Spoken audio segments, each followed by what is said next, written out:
IPMNation.com.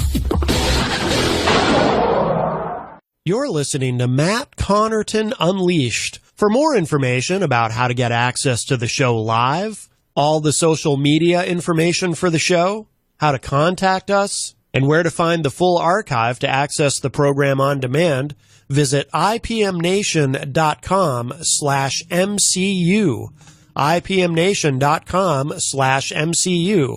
Matt Connarton Unleashed is produced and distributed by IPMNation.com. Hey everybody, we're back. Matt Connarton Unleashed in the afternoon. We are live.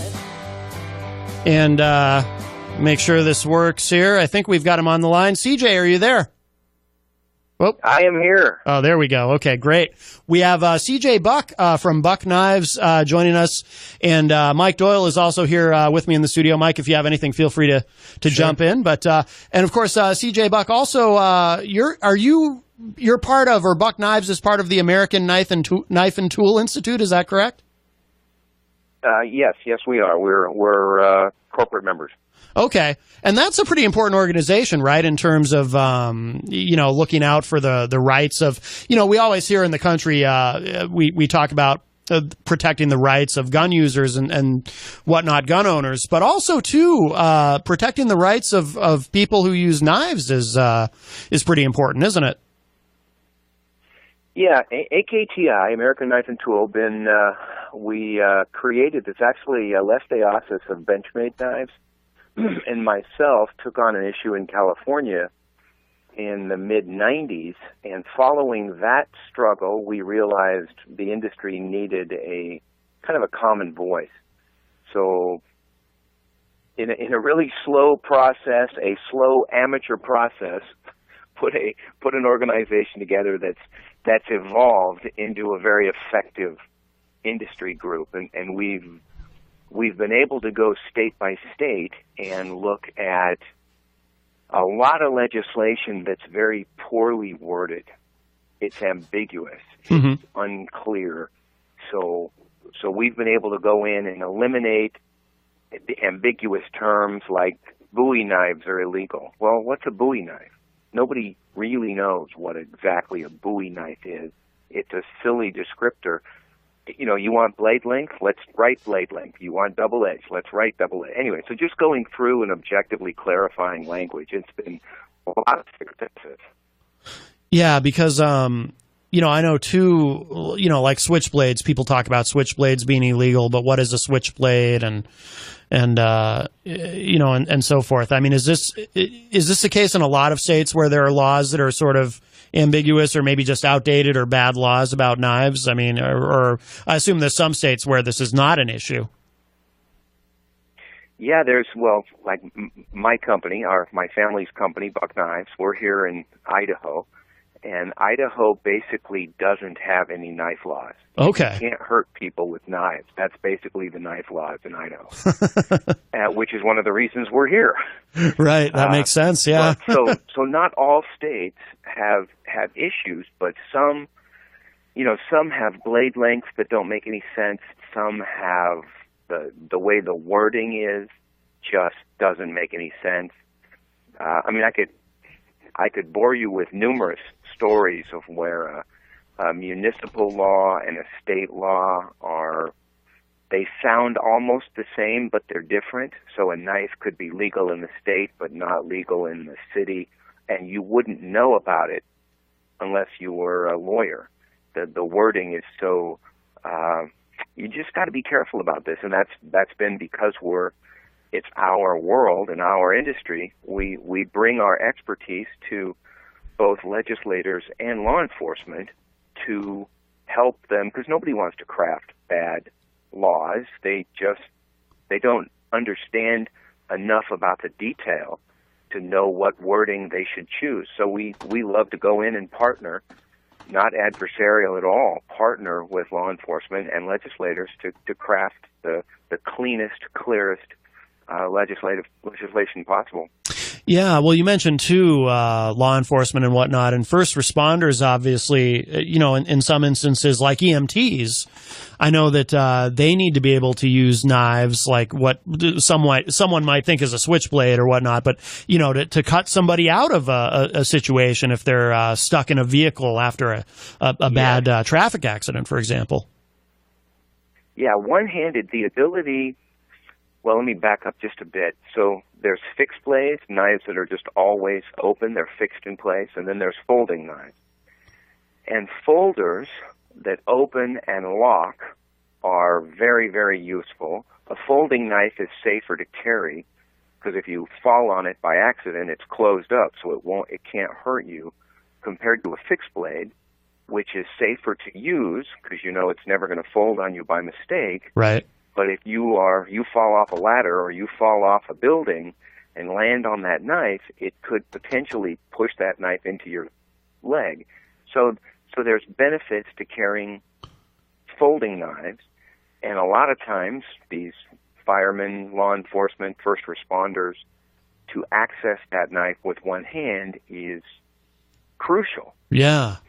And when you look at an automatic knife or a switchblade knife, there are knives you can open with one hand that don't have any spring mechanism in them at all, and then there are knives that have a built-in spring where you push a button and that flicks the knife blade open. That's a switchblade or an automatic knife. It's still just a knife. Yeah. Right. It's no more or less dangerous. It's just a knife. It just deploys a slightly different way, and it's ridiculous to single that out as some type of evil weapon. It's just a knife that deploys in a slightly different fashion. Yeah. So CJ, Mike Doyle here. You just clarified in a short time. There's basically two types of knives. So why is it so hard to find these basic categories when there's basically two types of knives, right? There's folding and unfolding. Is that what you're saying? Yeah. That kind of emphasized my point earlier of where we like to come in. And for folks that have never carried knives, don't have any use for knives, other than a knife in their kitchen, they can't imagine carrying a knife on their person. Me personally, I can't imagine not having a knife with me. It would be like not having my cell phone with me. Yeah. So I can't imagine I got my knife with me right now, so I can't imagine not having my knife with me. But for the folks that don't live around knives, don't understand them, those are the same people who get elected to office with no real training of all the various legislative issues that they are going to be asked to weigh in on. And they don't have any experience with a lot of this stuff. Right. And they're not stupid. They just don't have those experiences. So, we can come in, we can help, we can draft, we can put model legislation in place that gets it done, and they're very appreciative. And I keep wanting to say it's not adversarial because it's not, we're going to go pound those terrible politicians. These are good people trying to do the right thing, and they just don't know and understand. It's not that complicated. Yeah, CJ, when you're in the business. Yeah, what is their argument that are they saying just straight out knives are dangerous, and so we've got to maintain which ones can? Because you know what, walking down the street with a baseball bat in your hand is dangerous, right? Right. Yeah. I think I'd rather have a baseball bat than a knife in my hand in a fight. So. Yeah, what is myself, I want a good pair of sneakers. Yeah, right. Yeah. What is their big argument for giving you the pushback? I think a lot is just inherited. So, say in the case of automatic or switchblade knives, that law was created in 1958, and it was created because there was a juvenile delinquency, if not problem, at least the impression of a problem. And so they thought if they can make what these kids are carrying illegal, it would help them get them off the street. So it's nothing really about the knife itself per se. It's a lot about, it was an opportunity to try and make an impact on teen crime. And it's a wrong approach. I think over all these years, we can prove when you run the FBI statistics on edged crime, and edged crime includes sharpened screwdrivers and ice picks and broken bottles. The vast majority of knife crime is committed with kitchen knives, just as a side fact. So, but when you look at, since automatic knives were made illegal, there's no correlation to a rise or decrease in edged crime in states where it was legal. And then in 1958, it became illegal. And then in some time later on, automatics became legal again. If you chart the crime through those changes, there's absolutely no correlation to edged crime if automatic knives are legal or not, which really supports the concept, or my belief, that it's just another way of opening a knife. It doesn't. If somebody's going to use a knife for a nefarious purpose, it doesn't matter how it opens; they can get to it. So by singling out how a knife opens or how it deploys is bad law, and we've been working to try and get that to be eliminated, and we've made great progress. We've had 8 to 10 states in the last 7 or 8 years strip away their prohibitions of automatic knives. And by the way, the world has not ended. Right. And by the way, is there something federally? Is there a federal bill to make it easier, to travel with knives? Yeah, we're working on 2 bills right now. So there's one bill. Let me bring up a concept called preemption. Mm-hmm. It was something developed for firearms, and that is where if a state has a preemption law, it means that a municipality cannot create a law that's more strict than the state law. Okay. Because you as an individual, you can't be expected, if you're going to be traveling across a state, to know or understand everybody's variations of a law, and then you could theoretically get in trouble being a perfectly law-abiding citizen, but just get sideways with a city law or something. So that's the concept of preemption. So we have a bill that's in fact, it just came out of the Senate Commerce Committee, and it's called the Interstate Transport Act. And it's Senate Bill 1092, and what it says, it's basically a federal preemption, and in layman's terms, it's if the knife is legal where you're starting a trip and legal where you're going, say like a hunting trip, it's legal to have your knife with you on that trip. Oh, so if you're going through different states where you may have a 5-inch hunting knife, a 5-inch blade hunting knife, but that's your knife of choice. Completely legal where you live. It's completely legal in Texas or Colorado where you're going to go hunting. And you're going to be traveling through a number of different states where it might not be legal. This law would just say, as long as you have that knife in a locked container, so it's not readily accessible to you while you're traveling, you can't get in trouble for having that knife with you. And that's basically the law that's going through right now. Well, let me shoot a hole in that. What's the I'm just wondering. This is what came to mind. What's to say you travel from wherever, Idaho, where there's no law, and you're going to Texas where there is one, but you're really going to Mississippi, and you get caught in Mississippi. You just say, "Hey, I'm heading to Texas." No, right? You can't. See, the thing is, if you're in an area where that knife wouldn't be legal, the knife needs to be in that locked container.